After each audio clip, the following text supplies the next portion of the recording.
Livro de Judite. Arfaxade, rei dos Medos, submetera ao seu império um grande número de nações. Ele edificou uma fortaleza de pedras polidas, à qual deu o nome de Ecbatana. Cercou-a de muralhas de 70 côvados de altura e 30 de largura, e pôs-lhe torres de 100 côvados de altura. Estas eram de forma quadrada e seus lados estendiam-se por um espaço de 20 pés. As portas tinham uma altura proporcionada à das torres. Ele gloriava-se do poder invencível do seu exército e da imponência de seus carros. Ora, no 12º ano de seu reinado, Nabucodonosor, que reinava sobre os assírios em Nínive, a grande cidade, fez guerra a Arfaxade e venceu-o, na grande planície chamada Hagal. Aliaram-se-lhe todos os habitantes das regiões vizinhas do Tigre, do Eufrates e do Jadassom, da planície do Erioque, rei dos Aliceus. Então engrandeceu-se o rei de Nabucodonosor e seu coração encheu-se de orgulho. Mandou emissários a todos os habitantes da Cilícia, de Damasco, do Líbano, aos povos do Carmelo e de Cedar, aos galileus da grande planície de Esdrelon, aos habitantes da Samaria e aos povos de além do Jordão até Jerusalém, a toda a terra de Gesem e até os confins da Etiópia. A todos esses povos enviou Nabucodonosor emissários. Mas todos protestaram unanimemente e os despediram de mãos vazias, chegando até a expulsá-los com desprezo. À vista disso, encheu-se de cólera o rei Nabucodonosor contra todos esses povos, e jurou pelo seu trono e pelo seu reino que havia de tomar vingança a todos eles. No 13º ano do rei Nabucodonosor, no 22º dia do primeiro mês, foi tomada na casa de Nabucodonosor, rei dos assírios, a decisão de que ele se vingaria. Convocou todos os anciãos, todos os seus chefes e guerreiros, e teve com eles um conselho secreto no qual revelou-lhes o seu desígnio de submeter toda a terra ao seu império. Tendo a sua proposta agradado à Assembleia, o rei Nabucodonosor ordenou a Holofernes, marechal do seu exército, dizendo: vai contra todos os reinos do Ocidente, principalmente contra aqueles que desprezam a minha ordem. Ferirás a todos sem consideração alguma, e me sujeitará todas as fortalezas. Holofernes convocou os generais e oficiais do exército assírio e contou os efetivos da expedição conforme a ordem do rei. Havia 120.000 soldados de infantaria e 12.000 flecheiros a cavalo.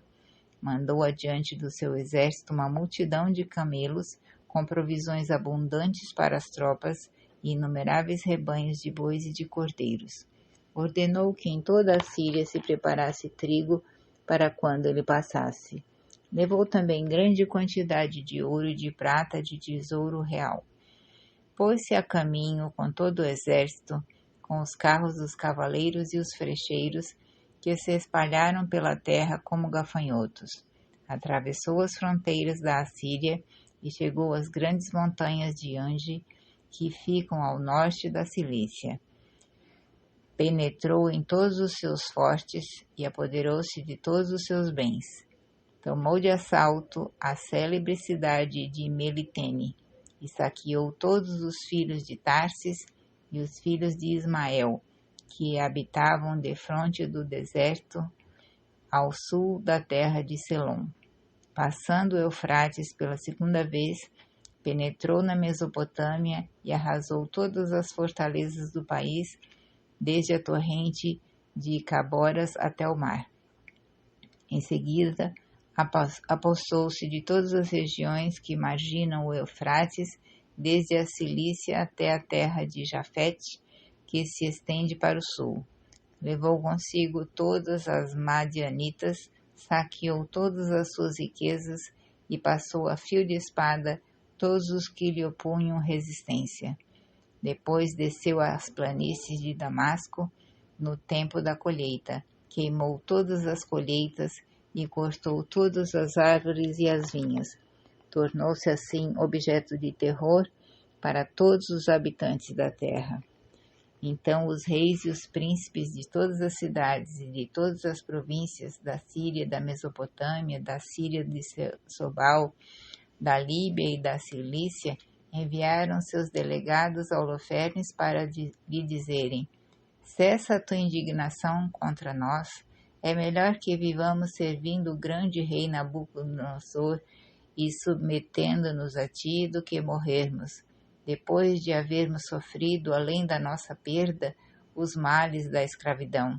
Eis aí todas as nossas cidades, todas as nossas possessões, todas as nossas montanhas e colinas, nossos campos, nosso gado, nossos rebanhos de cordeiros e de cabras, nossos cavalos e nossos camelos, todos os nossos bens e nossas famílias, tudo que nos pertence depende de hora em diante de ti.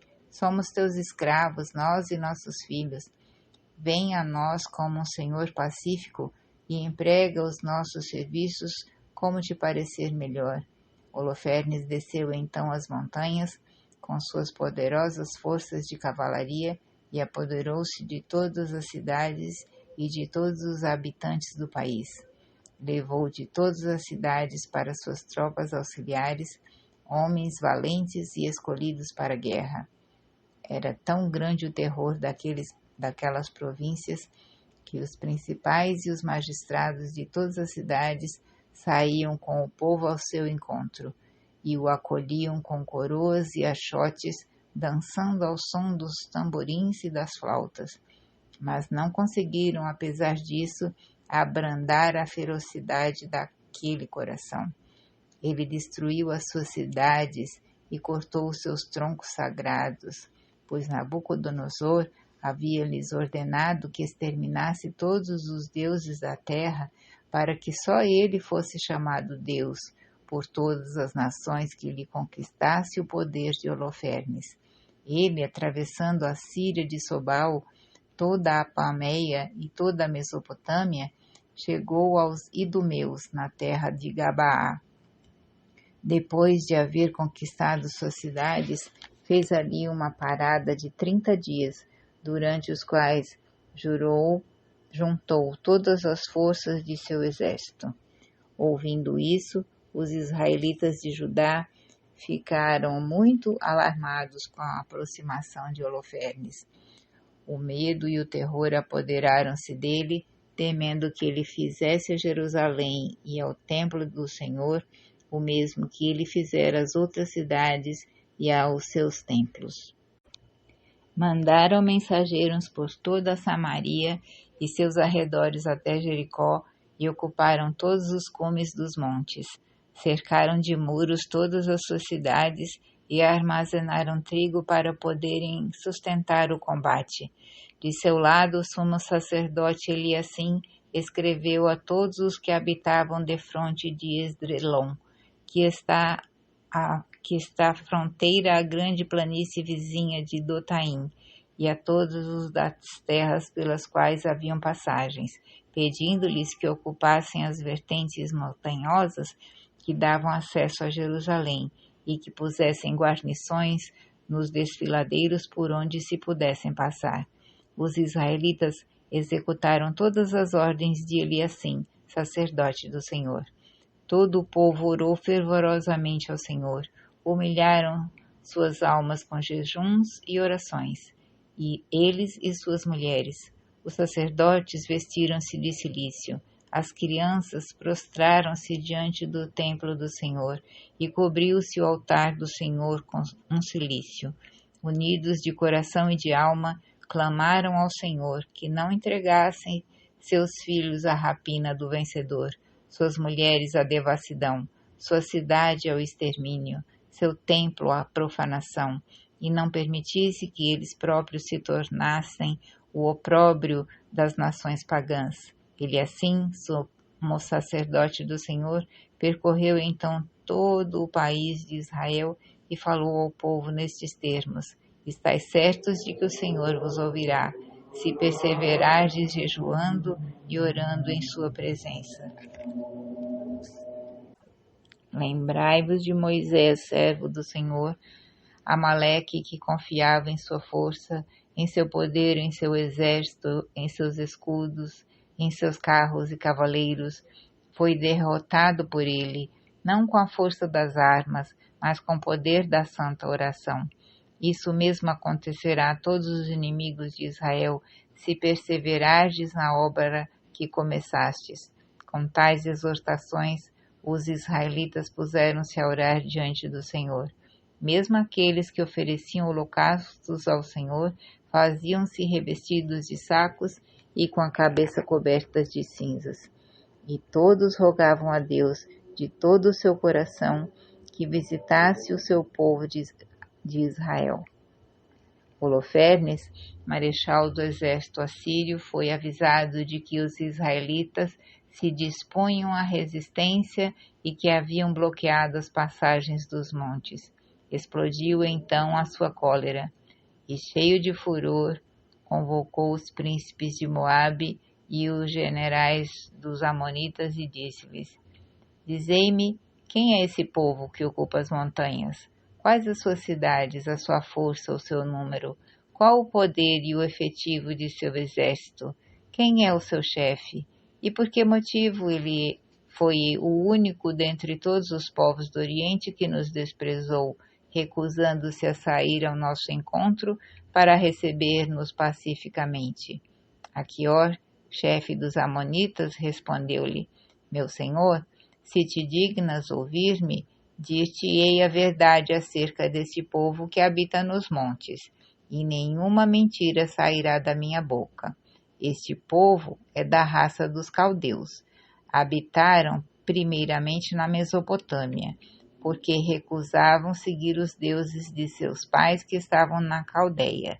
Abandonaram os ritos dos seus ancestrais, que honravam múltiplas divindades, e passaram a adorar o Deus único do céu, o qual lhes ordenou que saíssem daquele país e fossem estabelecer-se na terra de Canaã.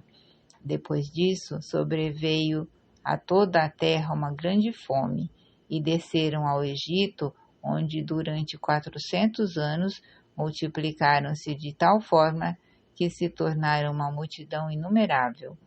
Oprimidos pelo rei do Egito e obrigados a trabalhar na fabricação de tijolos e de argamassa para a construção de suas cidades, clamaram ao seu senhor, e este feriu toda a terra do Egito com vários flagelos. A praga cessou quando os egípcios os expulsaram de sua terra, mas quiseram retomá-los para sujeitá-los de novo à escravidão. Eles fugiram. O Deus do céu abriu-lhes o mar de tal modo que as águas tornaram-se de cada lado sólidas como um muro, e eles atravessaram a pé enxuto pelo fundo do mar. Entretanto, vindo em sua perseguição o inumerável exército dos egípcios, foi de tal maneira envolvido pelas águas que não escapou um sequer que pudesse contar à posteridade o acontecimento. Ao sair do Mar Vermelho, ocuparam os desertos do Monte Sinai, onde nunca homem algum pôde habitar, nem um ser humano se fixar. Ali tornaram-se doces e potáveis as fontes amargas, e por espaço de 40 anos receberam um alimento vindo do céu. Por toda a parte onde entraram sem arco e sem flecha, sem escudos e sem espada, Deus combateu por eles e venceu. Ninguém jamais pôde insultar esse povo, a não ser quando ele se afastou do culto do Senhor seu Deus. Mas sempre que, ao lado de seu Deus, eles adoravam um outro, logo eram entregues à pilhagem, à espada e à vergonha. E todas as vezes que se arrependiam de ter abandonado o culto do seu Deus, o Deus do céu dava-lhes força para resistir. Finalmente, derrotaram os reis cananeus, jebuseus, fariseus, heteus, heveus, amorreus e todos os valentes de Ezebom. e tomaram posse de suas terras e de suas cidades. Enquanto não pecavam na presença de seu Deus, eram bem-sucedidos, porque o seu Deus odeia a iniquidade. Há alguns anos, com efeito, tendo se afastado da via em que Deus lhes ordenara caminhar, foram derrotados nos combates contra várias nações, e muitos dentre eles levados para o cativeiro. Mas converteram-se de novo ao Senhor seu Deus, e depois dessa dispersão acharam-se reunidos desde há pouco. Retomaram a posse de suas montanhas e de Jerusalém, onde está seu santuário.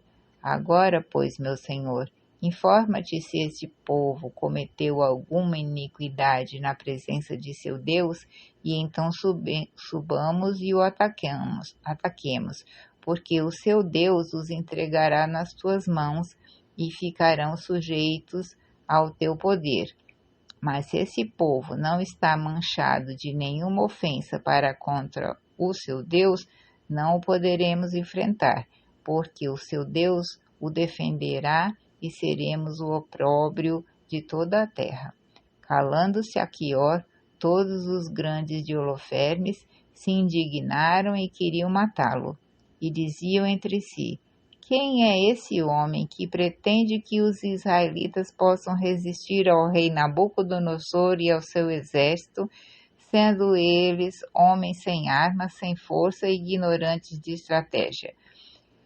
Para mostrarmos a Aquior que ele nos engana, vamos às montanhas, e quando tivermos capturado seus príncipes, passá-lo-emos com eles a fio de espada. É preciso que toda a nação saiba que Nabucodonosor é o Deus da terra e que não há outro fora dele.